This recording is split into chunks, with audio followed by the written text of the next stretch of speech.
আসসালামু আলাইকুম প্রিয় বন্ধুরা, কেমন আছো সবাই? আশা করি ভালো আছো, আলহামদুলিল্লাহ। তো আজকে কি রান্না করলাম দেখো, অনেক মজার করলা ভাজি করেছি। তো করলা আমি এখন কেটে নিচ্ছি। করলাগুলোকে আমি ধুয়ে নিয়েছি, ধুয়ে কেটে নিচ্ছি। সাথে দিয়ে দিব কিছু আলু।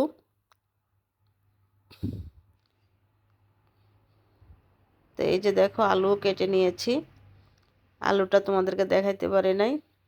তো এখন বসাই দিয়েছি একটা ফ্রাই প্যানে দিয়ে দিয়েছি সরিষার তেল। সরিষার তেল গরম হয়ে গেলে আমি করলাগুলো, পেঁয়াজ, কাঁচামরিচ সব কিছু একসাথে দিয়ে দিয়েছি।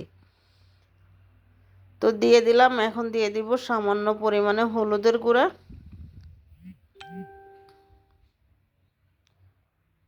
তো নেড়ে চেড়ে উল্টে পাল্টে ভাজি করে নেব। দিয়ে দিলাম স্বাদ মতো লবণ।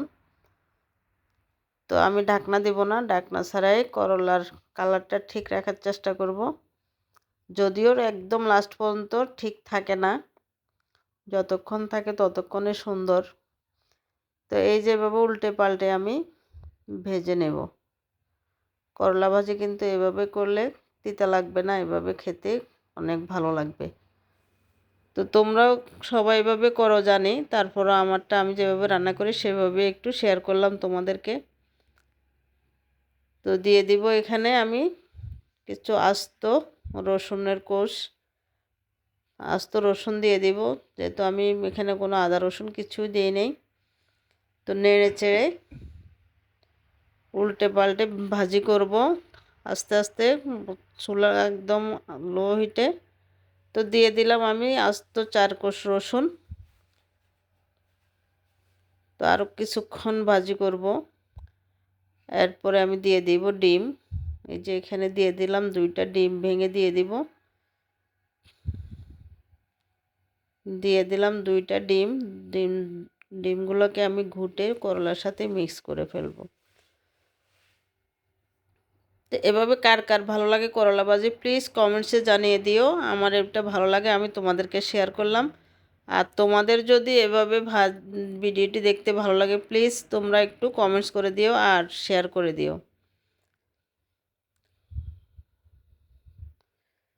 তো এভাবে করলে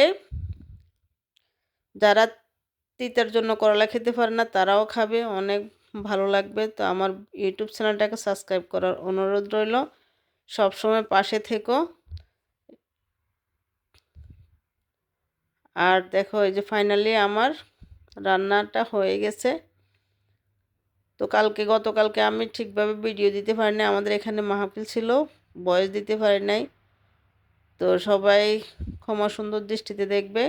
সাথে থেকেও পরবর্তী ভিডিও দেখার আমন্ত্রণ রইল। দেখো কি সুন্দর হয়েছে, মাশাআল্লাহ, খেতেও কিন্তু অসম্ভব মজা হয়েছে।